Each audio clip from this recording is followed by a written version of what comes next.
Random J Productions, I guess, presents the Palm Summer League. So this is gonna be definitely a different video, for the channel. This is gonna be hopefully a quick video of just me going over to the results of the Phoenix Preseason Thunder from Tuesday.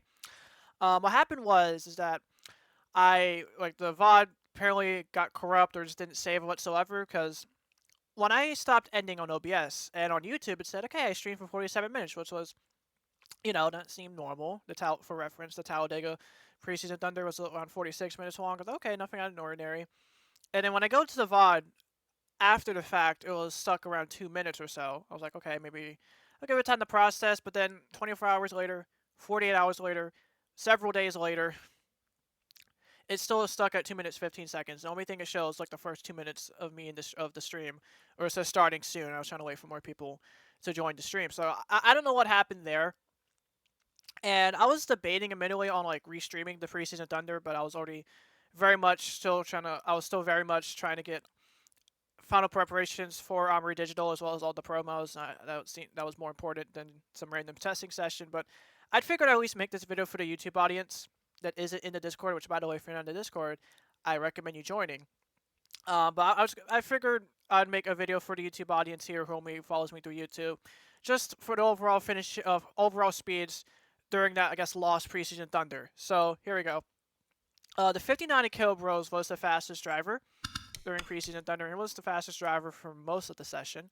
If I can go to him right now, I'll cut through the top 10 just to see the cars and everything. You see what the cars look like. It's probably not the best angle, but so Caleb Rose for Real Fan Motorsports is the fastest driver was the fastest driver for this particular Preseason Thunder session. In fact, all Railfan did very well. You're going to see here as I go through the rest of the results. Colin Cropley, the highest placing Ford and the highest placing rookie fastest rookie, I should say, had the second fastest time.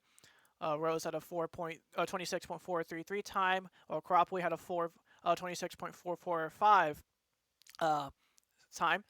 Brad Reim, speaking of, I mentioned Railfan earlier, Brad Reim had the third fastest lap. Where's Bradley? Where are you? Where are you, Bradley? I think I probably skipped him.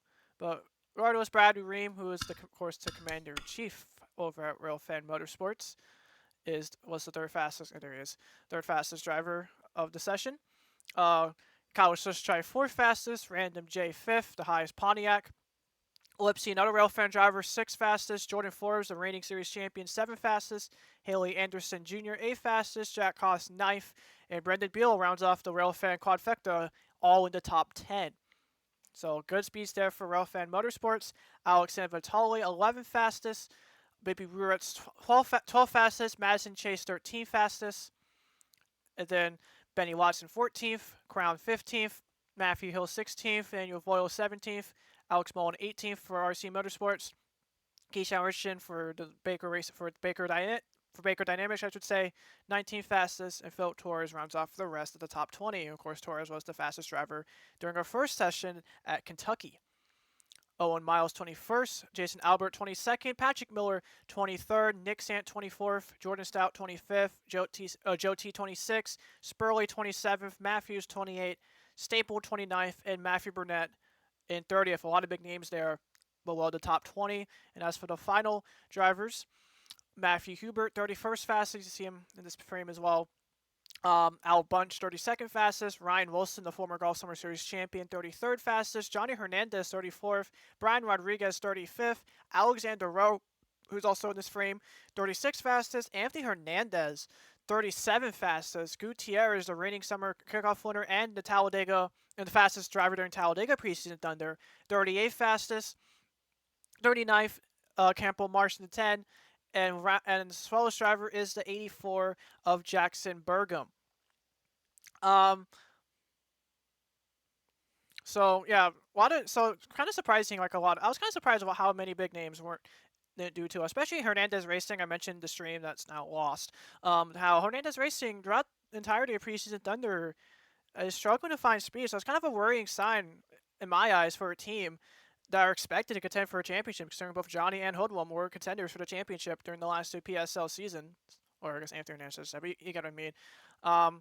Gutierrez, who of course is the reigning summer kickoff winner, was pretty solid at both Daytona and, of course, obviously won Tennessee last year, and was also solid at Daytona last year for the Firecracker 400 back here as well. And I forgot to mention too that Phoenix, of course, is a mile-long track. This is gonna be the closest test for these drivers for the Minnesota race coming up next month for the Father's Day Classic. So that's basically what this track's gonna be, I guess, somewhat similar to, especially the banked corners of turns 3 and 4. I guess some other notes here. Yeah, obviously Railfan did very well. NS Racing, despite being affiliated with Railfan, was all over the place during this session.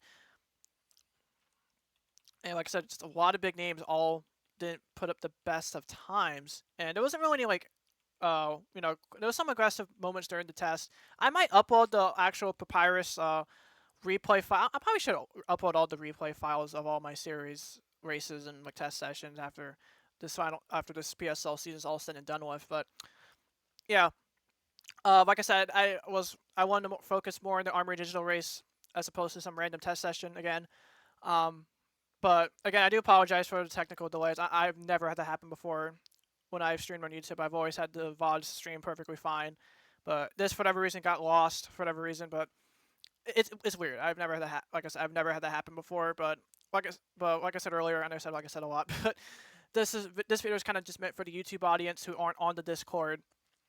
I just wanted to know what the heck happened to the stream and how did their favorite driver, or in case if you're a driver in the series, how did they do in this particular testing session? So I guess the takeaways here: Railfan looks very strong. Looked very strong in this session. Railfan also, of course, has 2 wins at Minnesota Motorsports Park, so they're definitely going to be a team to watch out for the Father's Day Classic. Some of the rookies showing good speed, like Cropley, Anderson, and also Anderson as well. Even other drivers in the other rookies in the top 15, like Benny Watson as well, putting up solid, and Baby Ruiz putting up some good performances as well. And of course, Minnesota last year was the championship. The last 2 years in the PSL actually was the championship race, but this year it's going to be race number 3 for the Father's Day Classic before the Firecracker 400. So Minnesota's by far the smallest track we're going to go to here in the PSL. All the other tracks are above always 1.4 miles long, so Minnesota's only a mile long. So it's definitely going to be a quite unique race for these PSL drivers that they will face off, that they will tackle in Minnesota for the Father's Day Classic. But anyways, that will probably wrap up this sort of quick video, just me explaining the results. Again, I do apologize for the technical error that stream had. I don't know what exactly caused it. I've read issues of what it potentially might be.